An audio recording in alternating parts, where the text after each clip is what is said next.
तो मैं एक ही बूटी का नाम लूंगा जो नशा छुटा देती है। मैंने अपनी जिंदगी में सन 1968 से लेकर आज तक भारत में करोड़ों आदमी का भला किया है और भला करने के बाद मैं खुश होता हूँ मैंने किसी का घर बसाया। अब कई बार देखते हैं घरवाली गरीब परिवारों की बात करता हूँ जो टिपरी वास हैं, SC या BC हैं, बेचारे परेशान हो जाते हैं। लड़का क्या करता है, शराब पीता है। और कई आदमी क्या कहते हैं, मेरा तो बीड़ी पीता है, और कुछ तो कहते हैं तरह तरह के नशे कर देते हैं। मेरे किसान के खेत में अदरक और मुंह में जाते ही टेस्ट को बदल देती है, लार बनती है, रेनिल पेप्सिन काम करते हैं, हाइड्रोक्लोरिक एसिड काम करता है।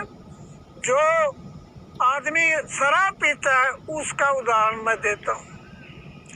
जैसे एक बच्चा है, बचपन में खेल रहा होता है, जमीन पर खेल रहा होता है या खेत में कहीं खेल रहा होता है, वो क्या करता है, मिट्टी खाता है।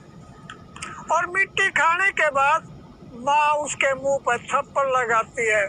ऐ बोली भारत माँ, इस बच्चे का कसूर नहीं है, ये मिट्टी खा रहा है, इसके पेट में कीड़े हैं, वो जो डिमांड करते हैं बच्चा मिट्टी खाता है। शराब भी क्या करता है, शराब पीता है, उसे एक लत हो जाती है।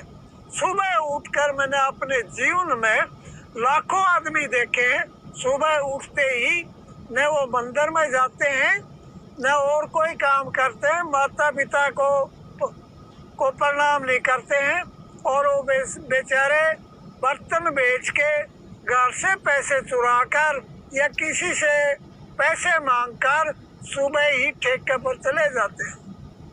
मैं कहता हूँ दुनिया वालों, उस शराबी का कसूर नहीं है, तुम्हारे को समझ नहीं है।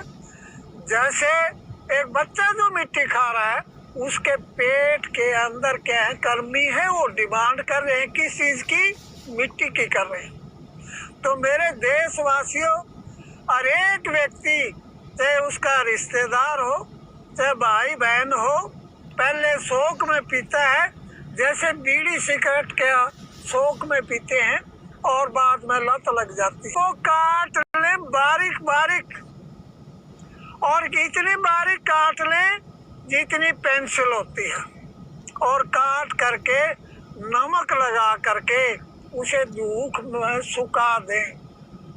जब वो नमक लगाकर उसे धूप में सुखाओगे, तुरंत ही दवाई तैयार हो गई। जो आदमी बीड़ी पीता है उसको कह दे थोड़ी सी अदरक को क्या कर ले, वो मुंह में चबा ले, और चबाने के बाद उसके जो जीन्स हैं बीड़ी की डिमांड करते हैं, सिगरेट की डिमांड करते हैं या शराब की डिमांड करते हैं, सुल्फा गांजा अफीम चरस की डिमांड करते हैं, वो जीन्स बदल जाते हैं। और इस औषधि के बारे में जरा और भी कह दूं, जो कैंसर को खत्म कर दे, अदरक, और किसान के खेत में पैदा होती है, और बोले किसान को पता नहीं होता इसके अंदर क्या क्या गुण है। तो इसके बारे में आपको बता रहा हूँ, संसार में कोई भी व्यक्ति है किसी तरह का नशा करता है, उसके जीन्स को अच्छी तरह से बदल देता है, उसकी डिमांड खत्म हो जाती है। चाहे वो चाय का आदमी हो, चाहे बीड़ी का हो, सिगरेट का हो, शराब का हो, अफीम का हो, गांजे का हो, चरस का हो। दुनिया वाले कहते हैं ये नशा तो छूटता है नहीं। मैं कहता हूँ मेरा देश का किसान, भोला किसान, जो देश की शान और जिससे मेरा देश महान है, उसके खेत में पैदा होती है अदरक। अदरक को दोबारा दोहरा रहा हूँ, उसके बारीक बारीक पेंसिल साइज के लंबे लंबे वो क्या कर ले, टुकड़े कर ले।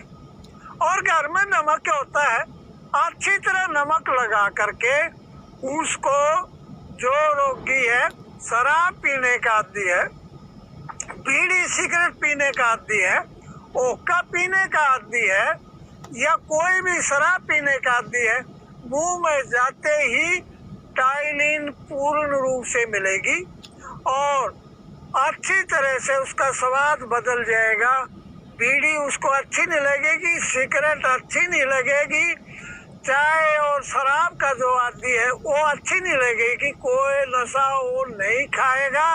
और हमेशा के लिए मैं ये बात कहूँगा, मेरा देश का किसान सुबह से शाम तक कोशिश करता है, खून पसीना ये करता है, उसकी कदर करो। दुनिया का सबसे बड़ा जो डॉक्टर है मेरा देश का किसान है। एक मजदूर क्या करता है, मजदूरी करके आता है, शराब पीता है और शराब में कितने 100-200 रुपए खर्च कर देता है।